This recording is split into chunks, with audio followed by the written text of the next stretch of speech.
Bismillahirrahmanirrahim. Assalamualaikum warahmatullahi wabarakatuh.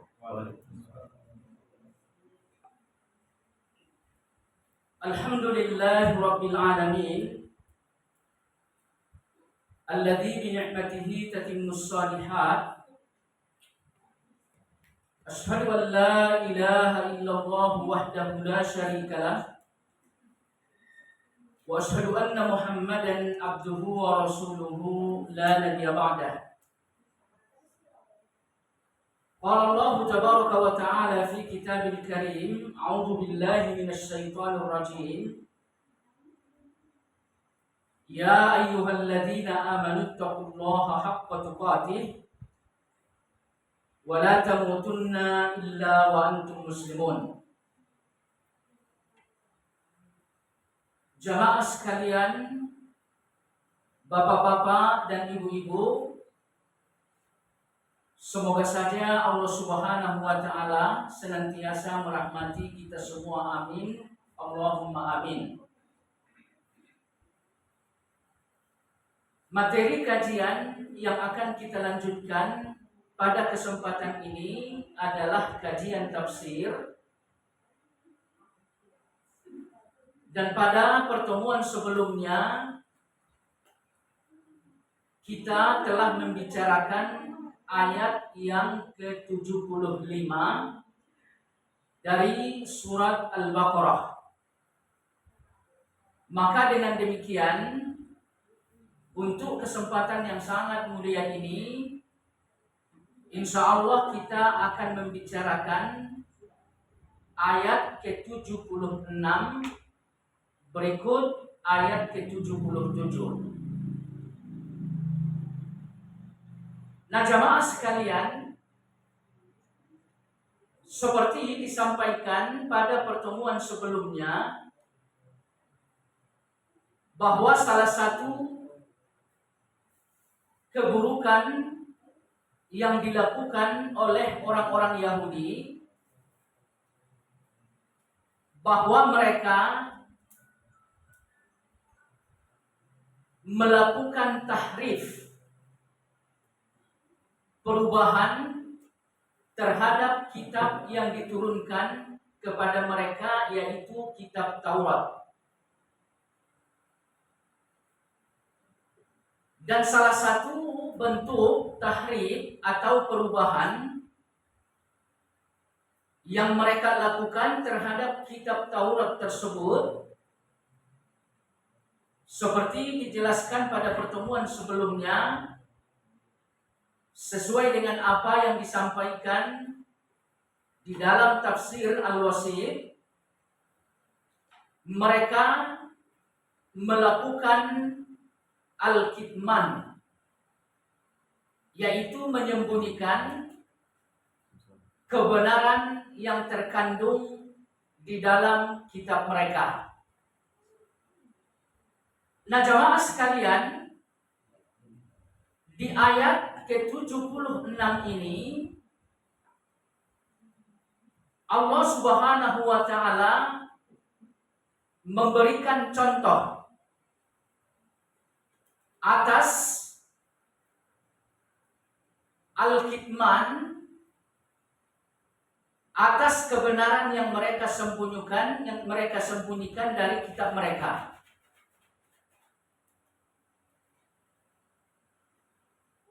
Nah, kita lihat di sini Allah Subhanahu wa ta'ala berfirman, A'udzu billahi minasy syaithanir rajim. Wa idza laqul ladzina amanu qalu amanna. Wa idza khala ba'duhum ila ba'din qalu atuhadditsunahum bima fatahallahu 'alaikum liyuhajjukum bihi 'inda rabbikum afala ta'qilun. Adapun terjemah untuk ayat ini, dan apabila mereka berjumpa dengan orang-orang yang beriman, Mereka berkata, kami telah beriman. Tetapi apabila mereka kembali kepada sesamanya, mereka bertanya, apakah akan kamu ceritakan kepada mereka apa yang telah diterangkan oleh Allah kepada kamu, sehingga mereka dapat menyanggah kamu di hadapan Tuhan kamu. Tidakkah kamu mengerti? Nah, jemaah sekalian, dari ayat yang mulia ini secara global dapat kita lihat bagaimana Allah Subhanahu wa taala bercerita tentang keadaan orang-orang Yahudi, di mana sekelompok dari mereka ada yang berpura-pura beriman kepada Allah. Dan apabila mereka bertemu dengan orang-orang yang beriman, mereka katakan kalau mereka juga telah beriman. Akan tetapi di saat mereka kembali bertemu dengan pemimpin-pemimpin mereka, mereka dipaksa oleh pemimpin-pemimpin mereka tersebut untuk tidak mengatakan kebenaran yang ada di dalam kitab mereka. Nah, kebenaran tersebut termasuk adanya ayat di dalam Taurat yang menjelaskan bahwa Nabi akhir zaman akan diutus, dan bahkan ciri-ciri fisik dari Nabi yang akan diutus tersebut dijelaskan oleh Allah di dalam kitab mereka.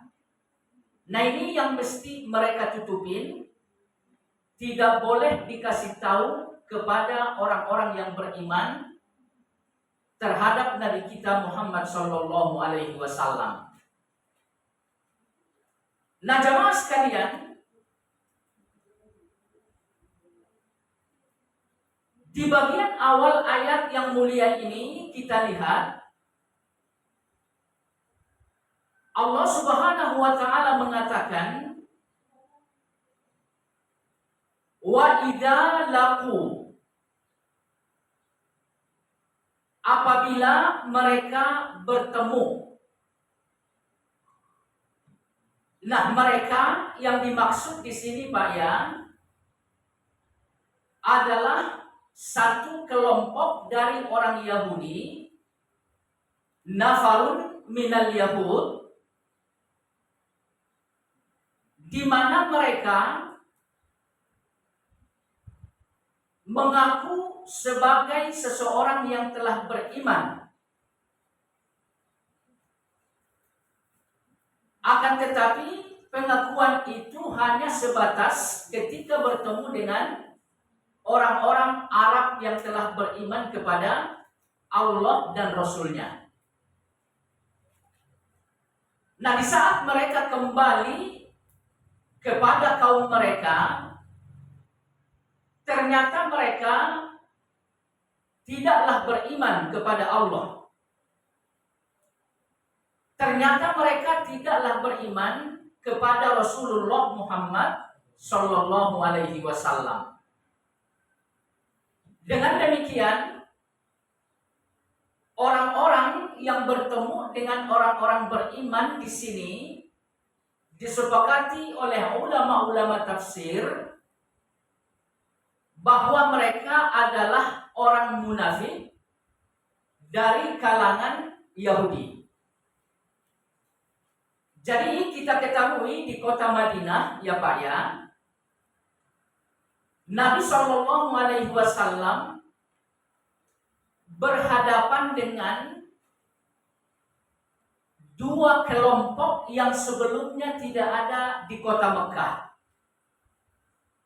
Jadi di kota Mekah Nabi kita berdakwah hanya berhadapan dengan orang-orang Quraisy, penduduk asli kota Mekah, di mana mereka telah berbuat syirik kepada Allah Subhanahu wa taala. Jadi inilah yang menjadi sasaran dakwah Nabi kita saat ia masih berada di kota Mekah. Nah, setelah Nabi kita berhijrah ke kota Madinah, di kota tersebut ia menemukan dua komunitas yang menentang risalah dakwah yang ia sampaikan. Nah, yang pertama komunitas Yahudi, ya Pak ya. Kemudian yang kedua komunitas orang-orang munafik. Nah, ini orang-orang munafik ini pada dasarnya mereka berasal dari penduduk asli kota Madinah, yaitu Bani Aus dan Bani Khosraj. Nah, dua kabilah ini sebelum kedatangan Nabi kita ke kota Madinah, ratusan tahun sebelumnya selalu bertikai. Nah, pertikaian ini sebetulnya terjadi atas adu domba yang dilakukan oleh orang-orang Yahudi yang eksodus ke kota Madinah karena ingin menyambut kedatangan Nabi terakhir sesuai dengan apa yang dijelaskan di kitab mereka. Jadi Yahudi yang datang ke kota Madinah saat itu ya nggak berbeda dengan Yahudi yang kita lihat sekarang di Palestina gitu ya. Jadi mereka tuh selalu melakukan kerusakan, mengadu domba dalam rangka untuk mendapatkan keuntungan dari umat manusia. Nah, singkat cerita jamaah sekalian yang saya muliakan, antara Aus dan Khosraj telah disepakati untuk berdamai. Dan kedua kabilah ini akan dipimpin nantinya oleh seseorang yang bernama Abdullah bin Ubay bin Salul. Akan tetapi sebelum pengangkatan beliau menjadi pemimpin untuk dua kabilah tadi, Nabi kita SAW pun berhijrah ke kota Madinah. Lalu kedatangan Nabi kita di kota Madinah pun disambut baik oleh Aus dan Khosraj, di mana dua kabilah inilah tadi yang menjadi penduduk asli kota Madinah. Sehingga banyak di antara mereka yang masuk Islam,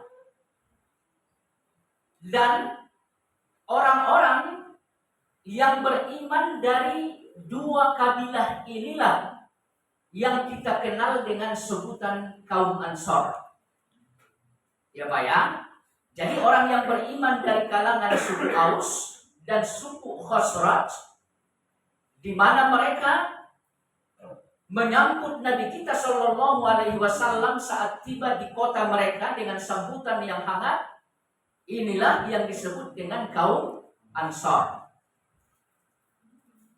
Nah jamaah sekalian, disebabkan karena banyak kaum muslimin yang cenderung kepada agama Islam, sehingga banyak dari kalangan mereka yang beriman kepada Allah dan Rasulnya ya Pak ya. Nah ini pengangkatan Abdullah bin Ubay untuk menjadi pemimpin jadi tertunda. Bahkan pada akhirnya tidak jadi. Karena Nabi kita telah ada di kota Madinah dan Aus dan Khosraj menjadikan Nabi sebagai pemimpin bagi mereka. Nah, wallahu a'lam jamaah jemaah sekalian, Abdullah bin Ubay merasa tidak jadi diangkat menjadi pemimpin. Nah, muncul rasa hasad kepada Nabi kita Shallallahu Alaihi Wasallam. Akan tetapi dalam rangka untuk menjaga keamanan harta dan jiwa, Abdullah bin Ubay bersama teman-temannya, di mana mereka lah orang-orang munafik yang sesungguhnya gitu Pak ya. Mereka pun mengaku beriman kepada Allah Subhanahu wa taala. Jadi inilah sekelompok orang munafik di mana pemimpin mereka yaitu Abdullah bin Ubay. Nah, jemaah sekalian, ternyata orang-orang munafik ini tidak hanya dari kalangan Aus dan Khosraj, tapi ada juga segelintir dari orang-orang Yahudi yang sama mengaku sebagai seorang yang telah beriman di hadapan orang-orang yang beriman. Akan tetapi saat mereka kembali kepada kaumnya, ternyata mereka adalah orang yang kafir. Kemudian selanjutnya jemaah sekalian yang saya muliakan, kita lihat di dalam ayat ini, Yahudi munafik tadi bertemu dengan orang-orang yang beriman. Alladzina amanu, orang-orang yang beriman. Nah, orang-orang yang beriman di sini jemaah sekalian ditafsirkan oleh Imam Ibnu Jarir At-Tabari, alladzina saddaqu billah. Orang-orang beriman tersebut adalah orang-orang yang telah membenarkan Allah. Wa Muhammad sallallahu alaihi wasallam, dan membenarkan Nabi Muhammad sallallahu alaihi wasallam.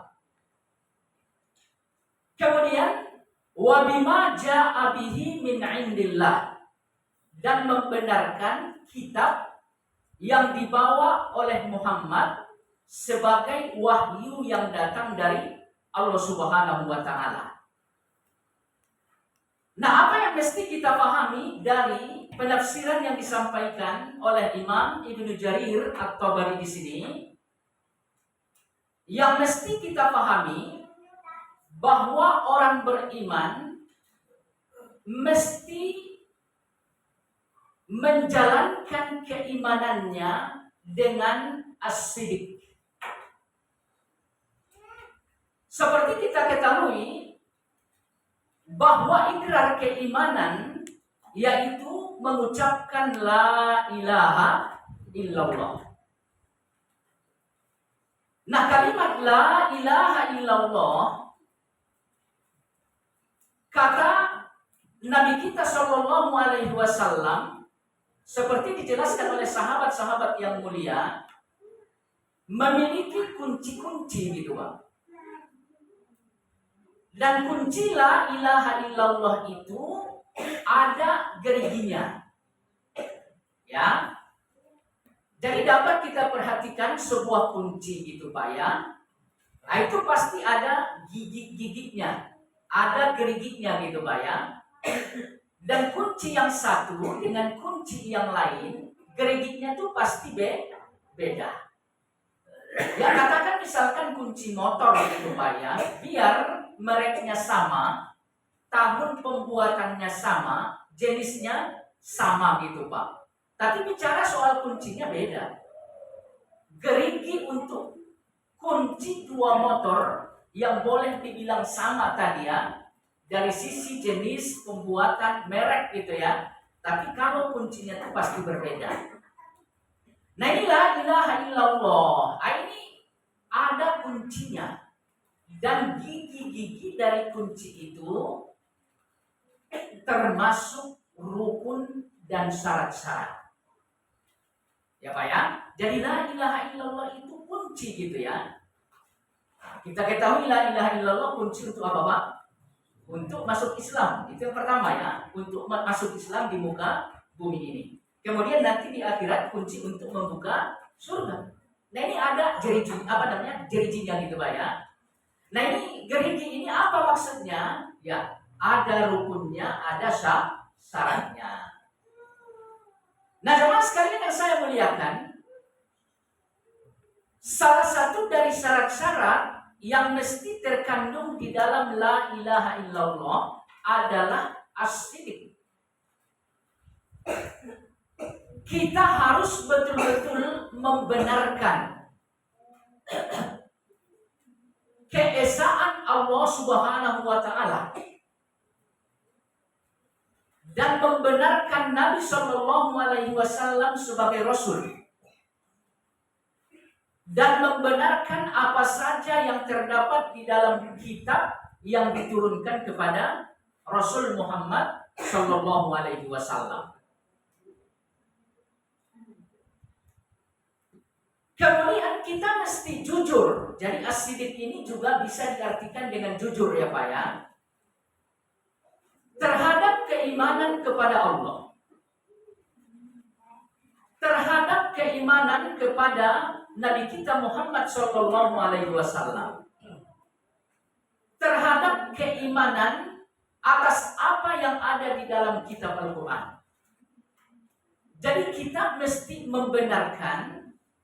Kemudian di tahapan kedua, kita mesti jujur atas kebenaran tersebut. Nah, jemaah sekalian yang saya muliakan, orang-orang munafik bermasalah dalam keimanan. Sesungguhnya titik permasalahan mereka berada di as-sidiq tersebut. Kadang-kadang sebagian orang munafik mengakui kebenaran atas keimanan kepada Allah, atas keimanan kepada Rasulullah dan kitab Al-Quran. Tapi mereka tidak jujur. Jadi bicara soal percaya, ya percaya gitu ya. Cuman mereka nggak jujur. Nah, itu orang-orang munafik seperti itu, Pak. Maka oleh karena itu ya kita lihat di sini ya, saat mereka ketemu dengan orang-orang beriman, kata mereka ya kami juga beriman. Nggak jujur gitu Pak ya. Sementara nanti setelah kembali ke kaum mereka apa? Sesungguhnya mereka orang-orang kafir. Jadi mereka nggak jujur atas keimanan yang mereka akui. Nah jemaah sekalian yang saya muliakan, kejujuran kita terhadap keimanan terhadap Allah Subhanahu wa taala sesungguhnya pasti akan diuji oleh Allah Subhanahu wa taala. Jadi benar atau tidaknya kita beriman kepada Allah, jujur atau tidaknya kita mengimani Allah Subhanahu wa taala, nah ini akan diuji oleh Allah Subhanahu wa taala. Dan perlu kita ketahui, di saat ujian ini terjadi, disitulah nantinya akan terbelah mana orang yang beriman dengan iman yang benar dan mana orang yang mengaku beriman seperti orang-orang munafik.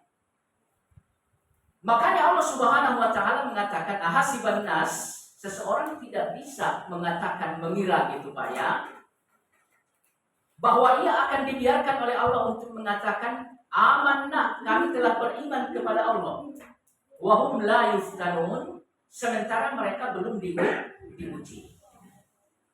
Jadi ujian ini adalah standarisasi keimanan Pak. Maka orang-orang yang beriman dengan iman yang sesungguhnya kepada Allah, mereka akan bersabar atas ujian.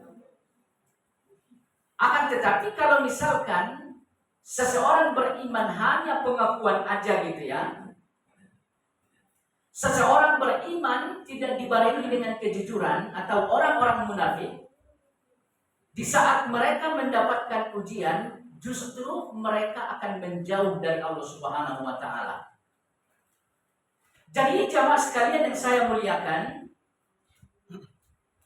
di dalam ayat yang lain Allah Subhanahu wa taala mengatakan ya Pak ya, ya ayyuhalladzina amanu taqullaha wa kunu ma'as shadiqin. Di surat At-Taubah Allah menyeru kepada orang-orang yang beriman, bertakwalah kalian dan jadilah kalian bersama-sama dengan orang-orang yang jujur.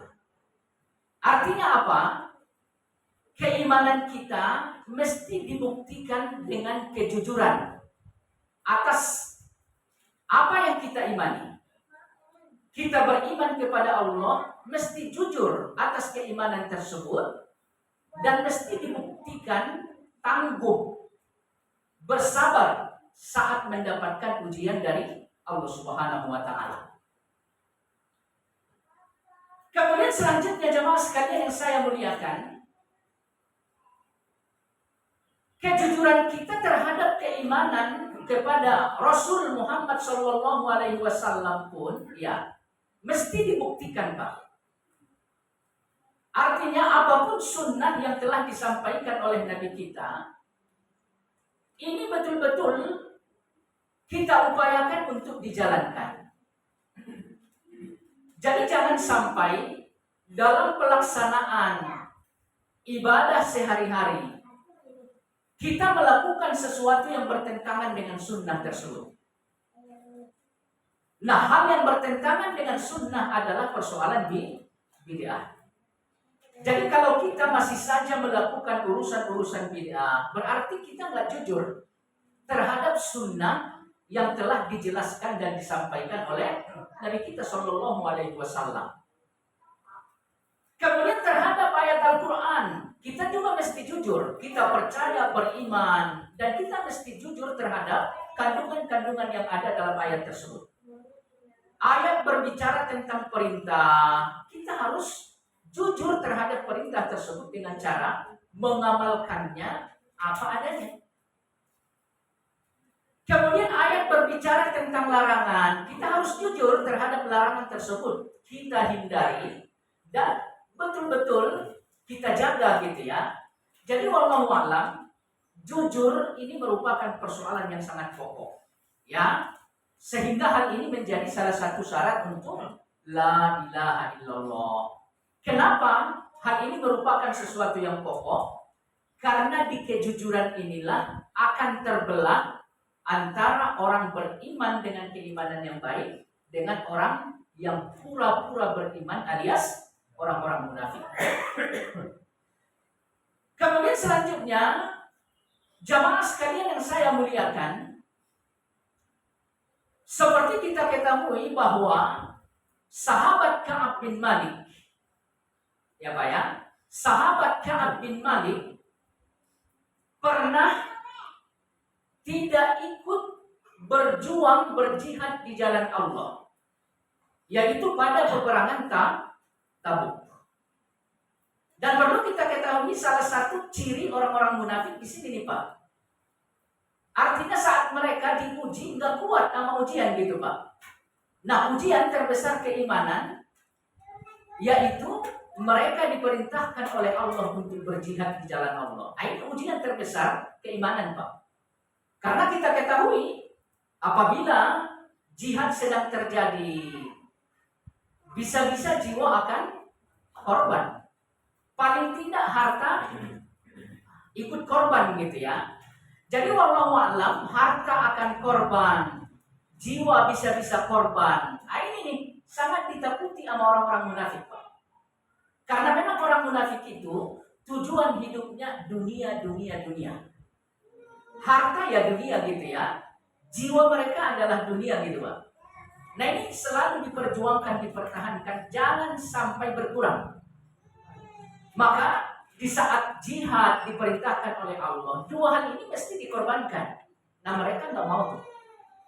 Makanya kita ketahui pada saat peperangan Uhud gitu ya, berangkat dari kota Madinah nih orang munafik bareng-bareng sama orang-orang beriman gitu ya. Tapi giliran udah dekat ke Bukit Uhud, Pak, apa yang terjadi? Orang-orang munafik membelot, nggak ikut bertempur. Karena apa? Mereka takut untuk melakukan pengorbanan terhadap agama Allah Subhanahu wa taala. Nah, ini Ka'ab bin Malik pernah tidak ikut gitu ya bersama kaum muslimin dalam berjihad, yaitu persisnya di peperangan apa tadi? Tabuk. Nah, Ka'ab bin Malik merasa bahwa ini adalah karakter orang-orang munafik gitu ya.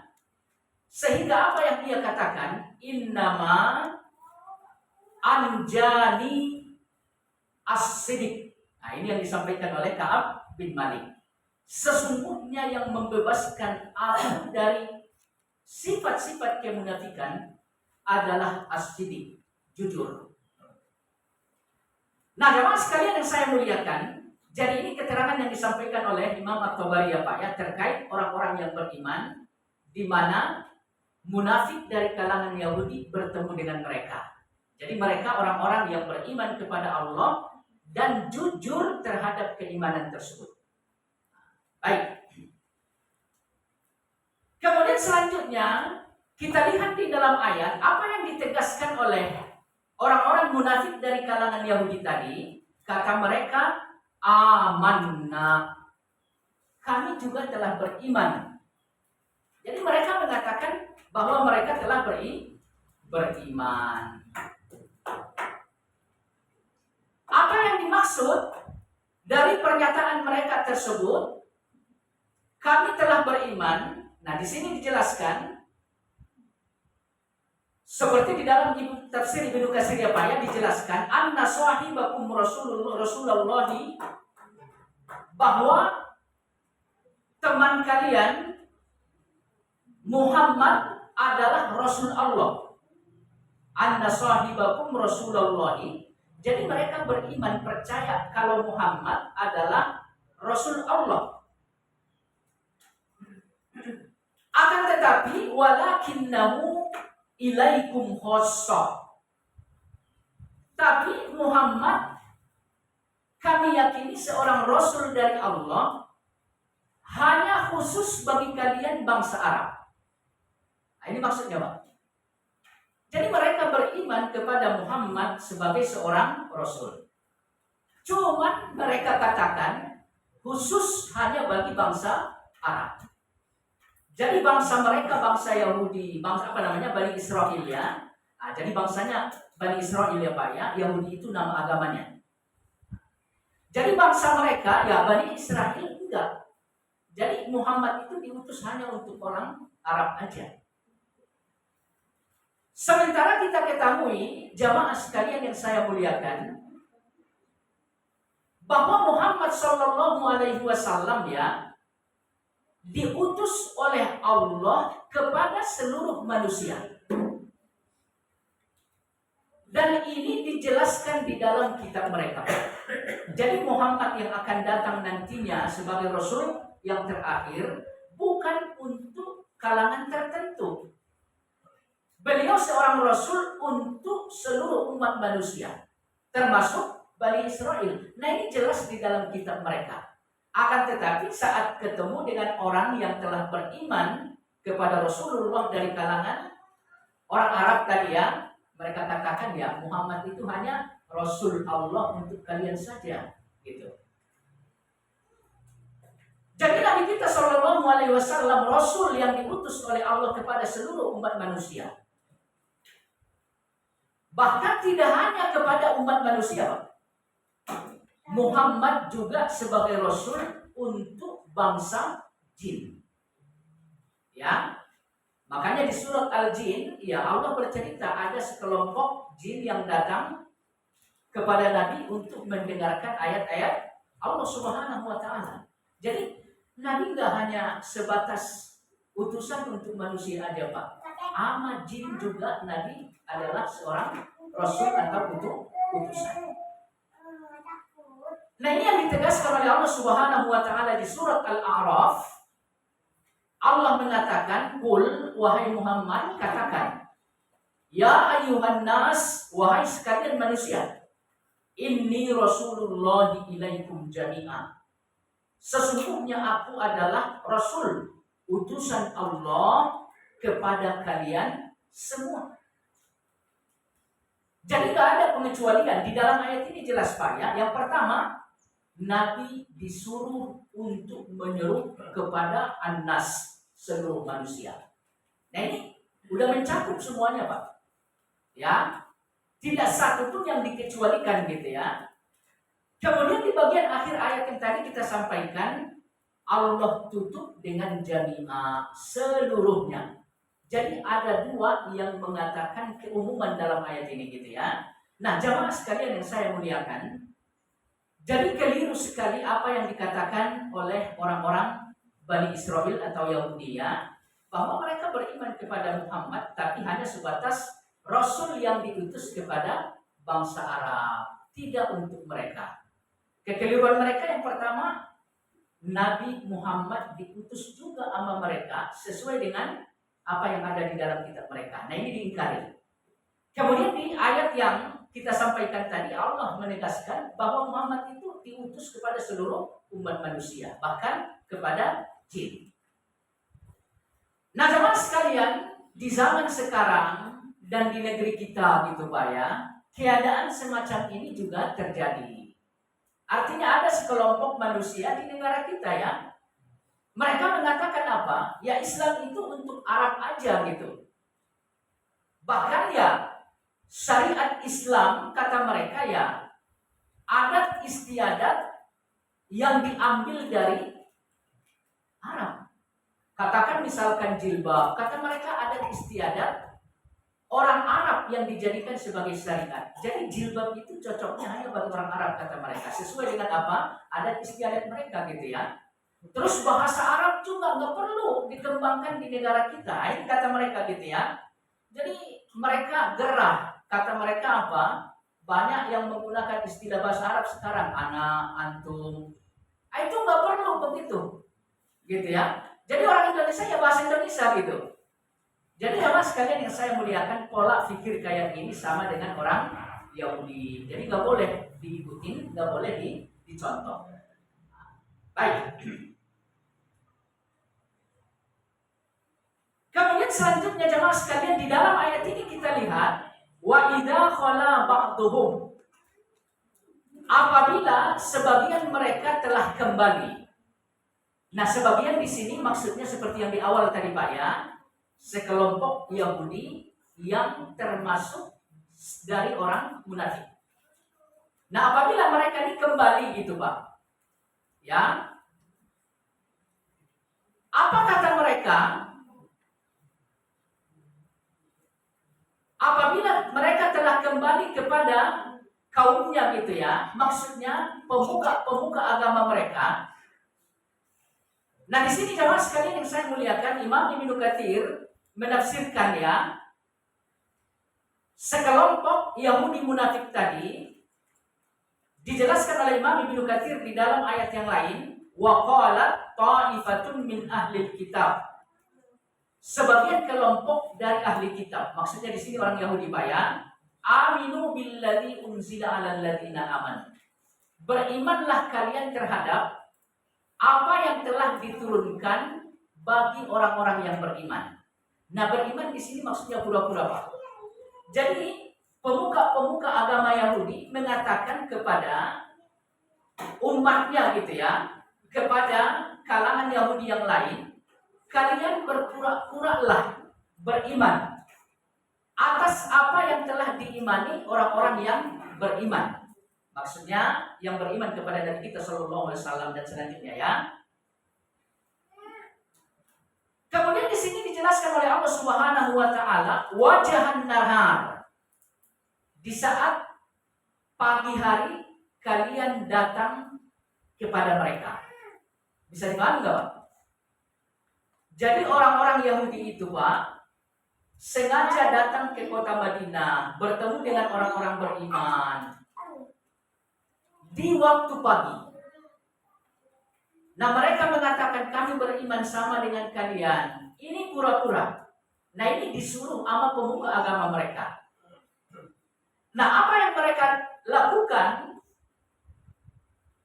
di kota Madinah, bertemu dengan sahabat-sahabat Nabi, yang mereka lakukan adalah mencari tahu tentang keadaan Nabi Shallallahu Alaihi Wasallam, tentang perihal Nabi kita Shallallahu Alaihi Wasallam seperti apa. Jadi mereka ini seperti mata-mata gitu Pak ya. Jadi setiap pagi mereka datang ke kota Madinah, bercampur baur dengan orang-orang yang beriman, sahabat-sahabat yang mulia. Mereka ngaku orang beriman, tapi tujuannya untuk mencari tahu keadaan dan kondisi Nabi Sallallahu Alaihi Wasallam. Kemudian selanjutnya waqfuru akhirahu la'allahum yarji'un. Saat sore hari mereka kembali ke kampungnya, Pak. Ya, mereka kembali ke perkampungan mereka. Nah, mereka ingkar.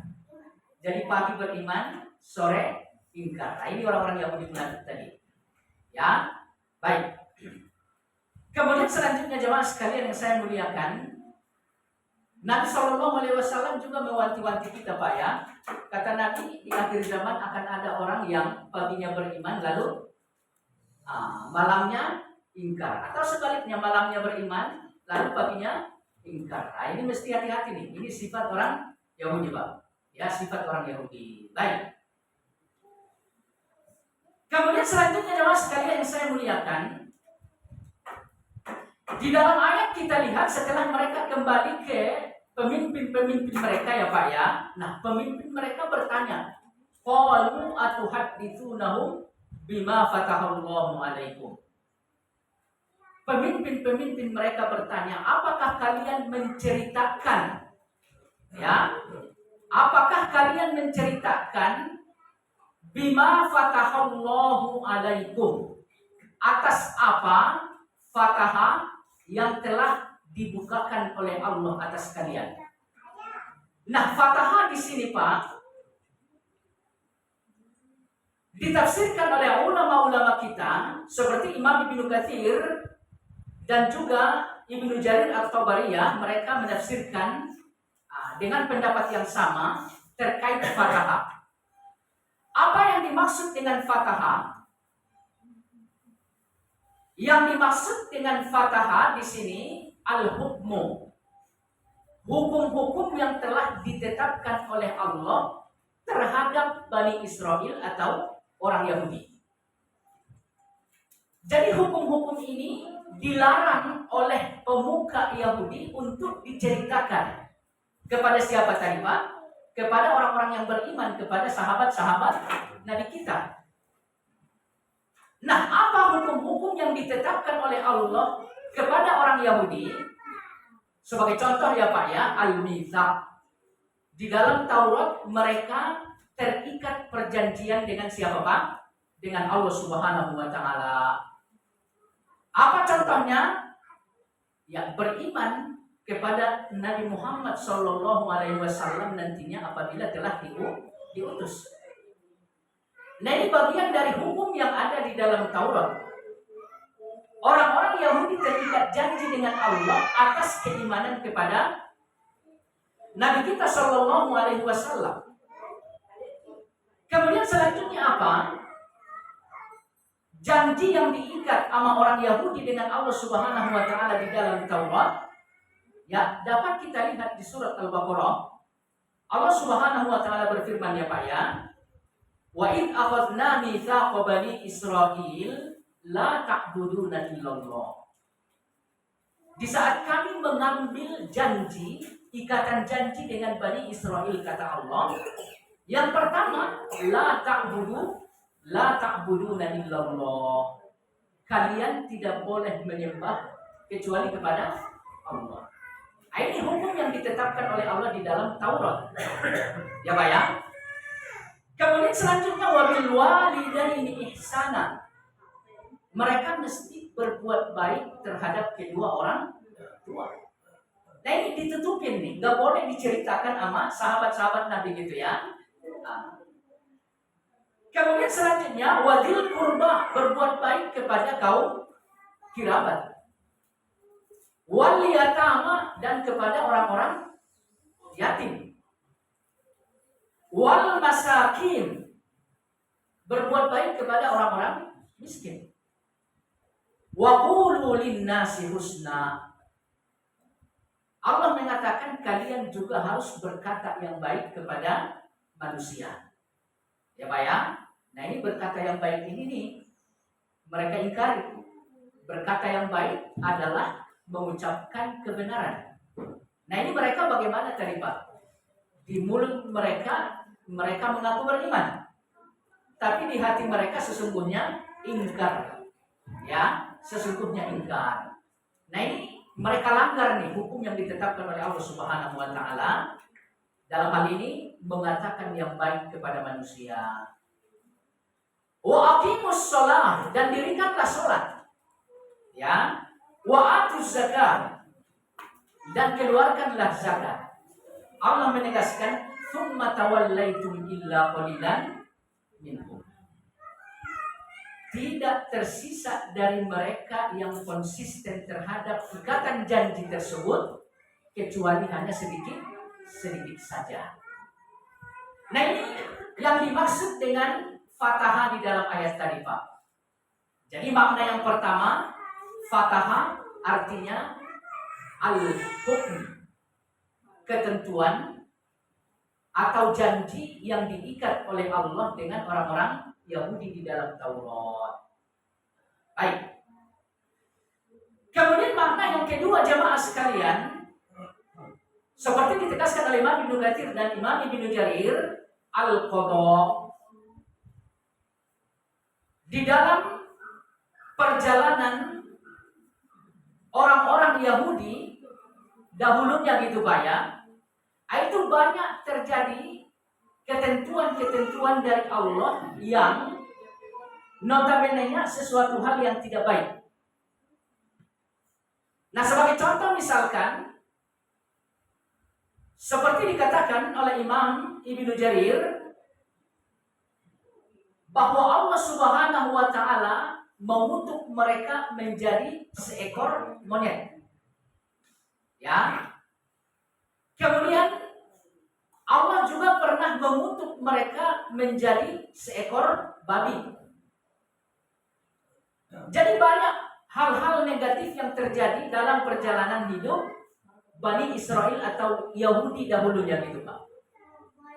Termasuk nyasar, nah ini sudah sering kita bicarakan ya. Jadi banyak sekali.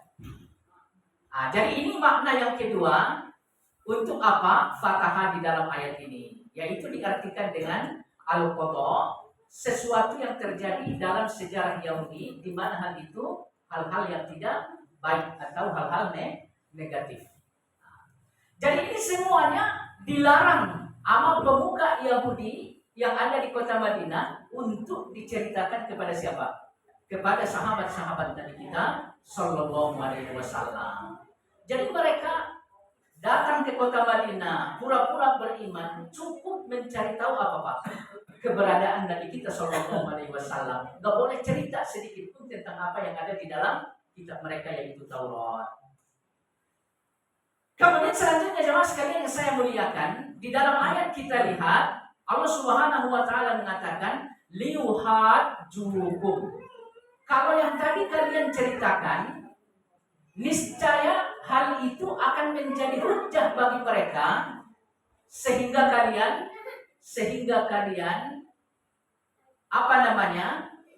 terbukti gitu ya sebagai orang-orang yang melakukan kejahatan. Jadi cerita kalian terkait dua hal tadi akan menjadi sanggahan nantinya dari mereka atas kalian. Nah jemaah sekalian yang saya muliakan, dari ayat yang mulia ini Pak ya, Allah menegaskan bahwa orang-orang beriman, sahabat-sahabat Nabi nantinya akan menyanggah orang-orang Yahudi yang ingkar kepada Islam. Artinya kapan keadaan ini terjadi? Kelak di yaumil akhir. Nah perlu kita ketahui bahwa nanti di yaumil akhir, Assalamualaikum warahmatullahi wabarakatuh, antara yang satu dengan yang lain akan terjadi permusuhan. Ya Pak ya. Bahkan seorang ayah dengan anak ini tidak mau ketemu gitu ya. Seperti orang yang bermusuhan. Antara istri dengan suami. Seperti itu gitu ya. Kenapa demikian? Karena antara yang satu dengan yang lain akan mencari hujjah. Ya, akan mencari hujjah. Jadi orang kafir pun nanti akan dihujjah oleh orang-orang yang beriman di hadapan Allah sehingga mereka betul-betul terbukti melakukan kesalahan. Sebagai contoh, misalkan jemaah sekalian yang saya muliakan, Nabi kita Shallallahu Alaihi Wasallam telah menyampaikan dakwah kepada pamannya, yaitu Abu Thalib. Ternyata pamannya menolak gitu ya. Nah, Nabi kita Shallallahu Alaihi Wasallam berambisi banget agar pamannya menjadi seorang Muslim gitu ya. Nabi kita mengatakan apa? Qul la ilaha illallah. Wahai pamanku, katakanlah la ilaha illallah. Kalimatun uhajjulaka biha indallah. Dengan la ilaha illallah itu nanti aku akan berhujjah di hadapan Allah. Jadi Nabi akan memberikan kesaksian gitu ya. Sehingga apa? Abu Thalib selamat karena telah mengucapkan la ilaha illallah. Akan tetapi qadarullah Abu Thalib tidak mau. Jadi la ilaha illallah itu akan menjadi hujjah nantinya. Ya Pak ya, akan menjadi hujjah. Kemudian selanjutnya jemaah sekalian yang saya muliakan, di dalam hadis seperti diriwayatkan oleh Imam Muslim, ya Pak ya, bahwa Nabi kita Shallallahu Alaihi Wasallam mengatakan, wal Quran hujjatun laka au alaika. Al-Quran yang ada di hadapan kita akan menjadi hujjah, ya, akan menjadi hujjah, akan menjadi saksi, akan menjadi bukti atas kebaikan kita atau atas keburukan kita. Jadi kalau misalkan kita pelajari Al-Quran, kemudian kandungan-kandungannya kita amalkan, nah ini kebaikan-kebaikan yang kita amalkan ini akan disaksikan oleh Al-Quran itu sendiri, Pak. Ya. Nah kalau misalkan kita mengaku beriman kepada Allah, kemudian kita pelajari Al-Quran, ternyata hukum-hukumnya nggak ditegakkan, ya Pak ya, hukum-hukumnya dilanggar.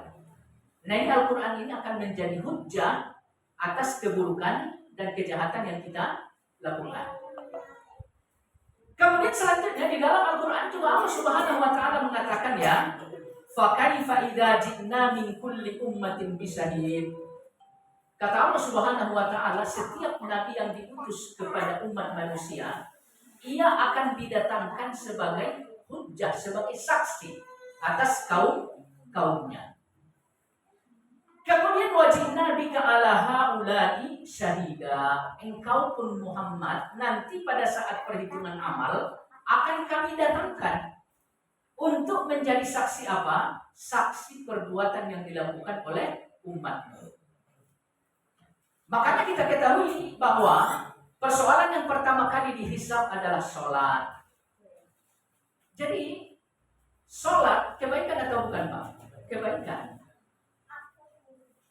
Akan tetapi kebaikan sholat ini akan dihisab oleh Allah. Kira-kira benar enggak sesuai dengan apa yang diperintahkan dan dicontohkan oleh Rasulullah. Jadi nanti akan diminta kesaksiannya. Ini sholat orang ini bagaimana gitu. Kalau ternyata sholatnya enggak sesuai dengan apa yang diajarkan oleh Nabi Sallallahu Alaihi Wasallam, bagaimana Pak? Nabi mengingkari untuk memberikan kesaksian atas kebenaran sholat itu. Ya kita bakal rugi gitu ya. Nah, jadi pada intinya segala sesuatunya termasuk hal-hal tadi yang kita sebutkan Pak ya akan menjadi hujjah kelak di yaumil akhir. Nah, oleh karena itu kita mesti berhati-hati. Jangan sampai ada sesuatu yang berhujjah untuk mencelakakan kita. Nah ini orang-orang Yahudi tahu nih apa yang ada di dalam kitab mereka akan menjadi hujjah yang akan mencelakakan mereka kelak di yaumil akhir. Mereka tahu tuh. Baik. Kemudian selanjutnya di dalam ayat Pak ya kita lihat inda rabbikum, kelak di sisi Allah. Jadi hujjah itu akan ditegakkan kelak di sisi Allah. Nah inda rabbikum di sini yang mesti kita pahami apa Pak? Di sisi Tuhan kalian. Jadi pemuka-pemuka Yahudi mengatakan kepada orang-orang mereka yang datang ke kota Madinah tadi Pak ya, pura-pura mengaku sebagai orang yang beriman. Inda rabbikum, di sisi Tuhan kalian. Nah di sini yang mesti kita pahami, orang Yahudi yakin beriman kepada Allah dari sisi rububiyahnya. Ya Pak ya. Jadi orang-orang Yahudi percaya atas tauhid rububiyah. Makanya inda rabbikum di sini, Rob kan rububiyah ya Pak ya. Nah, jadi mereka beriman atas Allah dari sisi rububiyahnya. Nah, yang bermasalah apa? Yang bermasalah di uluhiyah dan asma wa sifat. Apa masalah mereka di uluhiyah? Ya mereka mesti menyembah kepada Allah satu-satunya. Ternyata apa Pak? Mereka angkat Uzair ya. Mereka angkat Uzair sebagai anak Allah sekaligus menjadi Tuhan yang disembah. Jadi bermasalah, uluhiyah mereka bermasalah. Kemudian dalam asma wa sifat, apa yang bermasalah dari orang-orang Yahudi? Ya di dalam Al-Quran Allah mengatakan bahwa orang-orang Yahudi menjelaskan ya Pak ya, nahnu agniya, ya kamilah orang kaya gitu ya. Sementara innallaha fakir wa nahnu agniya gitu Pak. Sesungguhnya Allah itu fakir kata mereka ya, miskin. Wa nahnu agniya, dan kamilah orang kaya. Nah, ini pernyataan orang Yahudi di dalam Al-Quran Pak. Kata mereka Allah itu miskin, mereka yang kaya. Kenapa? Karena Allah memerintahkan mereka seperti yang tadi ya, agar mengeluarkan zakat dan sedekah kepada orang-orang miskin dan yang lain-lain gitu ya. Jadi kalau kami yang mengeluarkan berarti kami dong yang kaya. Kalau Allah kaya ya Allah lah yang memberikan kecukupan kepada orang miskin itu gitu ya. Nah Allah itu fakir, kami kaya. Nah ini nih, mereka dustakan sifat Allah Al-Ghani. Kemudian mereka ganti dengan sifat mustahil bagi Allah, yaitu fakir. Allah itu mustahil memiliki sifat fakir. Nah ini masalah mereka dalam tauhid asma wa sifat. Adapun rububiyah seperti yang kita sampaikan tadi Pak ya, orang-orang Yahudi itu percaya dan beriman kepada Allah ya. Baik. Kemudian di bagian akhir ayat Allah mengatakan afala taqilun. Pemuka-pemuka agama mereka mengatakan, apakah kalian tidak berpikir? Maksudnya kalau misalkan diceritakan hal-hal yang tadi disebutkan, kalian nggak berpikir nanti akan jadi hujah atas kalian. Nah, itu maksud afala taqilun. Nah, jemaah sekalian, bapak-bapak yang saya muliakan, kemudian kita percepat ya Pak ya. Di ayat ke-77 Allah mengatakan, awala ya'lamuna anna Allaha ya'lamu ma yusirruna wa ma yu'linun. Apakah mereka tidak tahu bahwa Allah Maha tahu apa yang mereka sembunyikan, wa ma yu'linun, dan apa yang mereka jelaskan secara terang-terangan. Nah ini maksudnya ayat sebelumnya Pak ya. Yang pertama mereka datang bertemu dengan orang-orang beriman. Kata mereka kami beriman. Ternyata tidak. Nah Allah dengar pernyataan mereka, yang mereka jelaskan, yang mereka nampakkan kepada orang beriman. Kami beriman. Allah tahu. Kemudian apa yang mereka sembunyikan ya Allah tahu. Kemudian selanjutnya pemuka-pemuka Yahudi di sini seperti kita sampaikan tadi ya, mengajarkan kepada yang lain agar menutupi apa yang ada di dalam Taurat terkait hukum-hukum yang diperintahkan kepada mereka. Jadi mereka tutupi gitu Pak. Allah Maha tahu apa yang mereka tutupi. Ya, termasuk pengutusan Nabi kita tadi diapakan? Dimanipulasi gitu ya. Kata mereka Muhammad itu hanya untuk kalian, bukan untuk kami. Nah ini diketahui oleh Allah. Yang sesungguhnya apa yang ada di dalam Taurat itu diketahui oleh Allah. Kemudian selanjutnya ya terkait kejadian-kejadian seperti mereka dikutuk menjadi monyet dan sebagainya. Ini mereka tutupin gitu ya. Nah ini Allah tahu apa yang mereka rahasiakan dan apa yang mereka tampakkan secara jelas, secara nyata gitu ya. Bagi Allah nggak ada bedanya Pak. Ya, yang nyata dan yang tersembunyi bagi Allah tidak ada bedanya. Jadi menurut pemuka-pemuka Yahudi, kalau nggak diceritakan kepada sahabat-sahabat Nabi atas hukum yang ditetapkan oleh Allah kepada mereka, mereka aman gitu Pak. Mereka aman. Hal itu nggak menjadi hujan nantinya gitu ya. Kita aman kalau kalian nggak menceritakan itu. Tidak seperti itu. Jadi bagi Allah nggak ada bedanya antara yang jelas dan yang tersembunyi. Baik. Intisari yang mesti kita petik dari ayat yang tadi disampaikan. Yang pertama, sesuai dengan apa yang dijelaskan oleh Imam Ibnu Jarir At-Tabari ya Pak ya, keimanan mesti kita buktikan dengan apa Pak? As-sidik. kejujuran. Ya Pak ya. Jadi iman itu enggak hanya mengucapkan la ilaha illallah. Tapi ya apapun yang terkandung di dalam la ilaha illallah mesti kita sikapi dengan jujur. Perintah-perintah yang menjadi konsekuensi la ilaha illallah harus dijalankan dengan jujur. Larangan-larangan yang menjadi konsekuensi la ilaha illallah mesti ditinggalkan dengan jujur. Dan yang paling penting, soal kejujuran ini akan terbukti Pak saat kita diuji oleh Allah. Kira-kira bagaimana Pak? Kalau ujian datang, kita makin dekat dengan Allah atau makin jauh? Orang-orang yang beriman mesti lebih dekat lagi dengan Allah. Tapi kalau orang-orang munafik Pak, karena mereka nggak jujur gitu ya, mereka tuh nggak kuat menerima ujian sehingga lari dari Allah Subhanahu Wa Taala. Baik, itu yang pertama Pak. Kemudian yang kedua, kita mesti meyakini bahwa Muhammad adalah Rasul yang diutus kepada seluruh umat manusia. Ya, ini bagian dari konsekuensi dari apa? Asyhadu anna Muhammadan Rasulullah. Kita bersaksi bahwa Muhammad adalah Rasulullah. Nah, kesaksian kita mesti dengan keyakinan ia adalah Rasul kepada seluruh manusia. Ya Pak ya? Baik.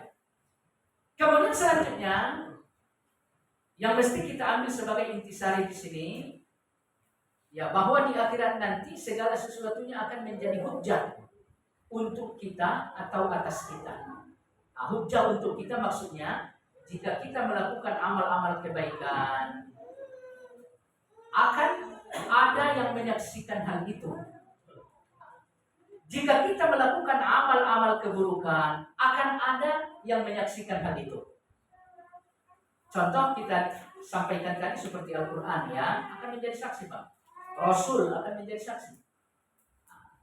Bahkan kalau kita lihat di dalam ayat yang lain ya, bumi yang kita pijak pun akan menjadi saksi, akan memberikan hujjah nantinya Pak. Kita pijak bumi, kita injak, di situ kita melakukan kebaikan. Kebaikan kita akan disaksikan oleh bumi tersebut. Kemudian kita pindah ke tempat yang lain, ternyata di situ kita maksiat. Bumi yang kita pijak saat maksiat ini pun akan menjadi hujjah, menjadi saksi nantinya di mana? Di akhirat. Nah, ini yang ditegaskan oleh Allah di dalam Al-Quran surat Az-Zalzalah ya Pak ya. Auha laha. Nah, jadi bumi itu apa namanya ya? Akan menjadi saksi nantinya. Nah, makanya ulama-ulama kita mengatakan kalau kita selesai dari satu sholat, katakan sholat sunnah ya dengan sholat wajib dengan sholat rawatib, dianjurkan untuk pindah bergeser sedikit. Nah, karena bumi ini akan menjadi hujjah nantinya gitu Pak. Nah, jadi harus hati-hati ya Pak ya. Segala sesuatunya bisa jadi hujjah nantinya. Bahkan tangan kita semuanya di surat Yasin ya, telinga semuanya. Al-yauma nakhtimu ala afwahihim wa tukallimuna sampai selanjutnya Pak ya, akan menjadi saksi nanti di yaumil akhir. Baik. Kemudian yang terakhir kita harus balance ya Pak ya antara terang-terangan dengan keadaan tersembunyi. Jadi jangan kayak orang Yahudi. Ya, mereka merasa kalau mereka terang-terangan baru akan mendapatkan sesuatu yang buruk dari Allah gitu ya. Kalau mereka sembunyi, mereka enggak mendapatkan sesuatu yang buruk dari Allah, tidak. Jadi tersembunyi terang-terangan bagi Allah sama aja.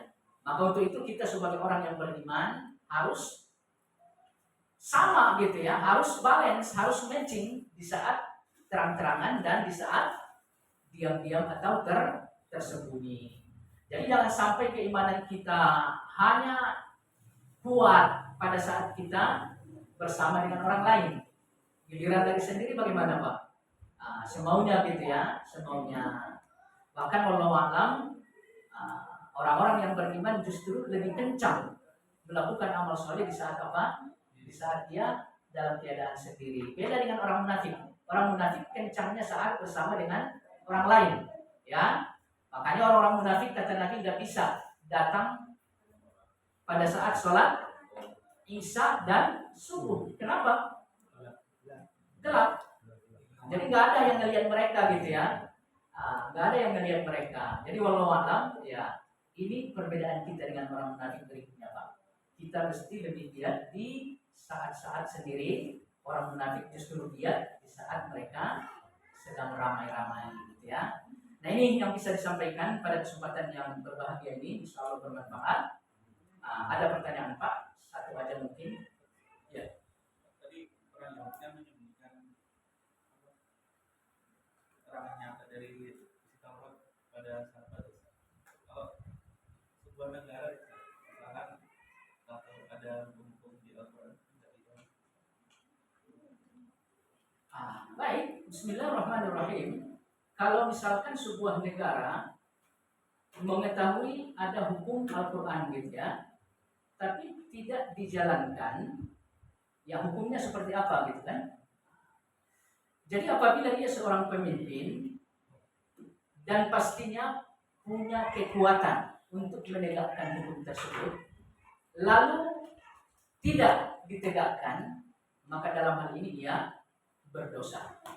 Dosanya sangat besar. Tapi kalau misalkan seseorang hanya sebatas rakyat biasa gitu kan ya, ia tidak punya kekuatan untuk menegakkan hukum tersebut, ia dimaafkan. Jadi intinya penetapan hukum untuk sebuah negara katakan mesti dengan kekuatan. Ya, mesti dengan kekuatan dan kemampuan. Jadi kalau misalkan dia seorang pemimpin mampu gitu ya, di hukum Allah nggak ditegakkan ya, mereka berdosa. Hanya saja dosanya seperti dikatakan oleh Ibnu Abbas, kufrun duna kufrin. Dosa kufur tapi tidak menyebabkan kafir. Bisa dibangga. Jadi di sini berbeda pola pandang Ahlus Sunnah wal Jamaah dengan orang Khawarij. Kalau orang Khawarij memandang semua pemimpin yang tidak menegakkan hukum Allah kafir, keluar dari Islam.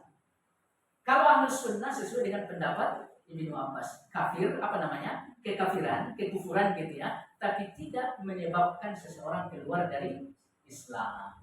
Pada akhirnya apa? Tindakannya berbeda. Ya orang-orang Ahlus Sunnah memberikan uzur. Ya, orang-orang Khawarij apa yang terjadi Pak?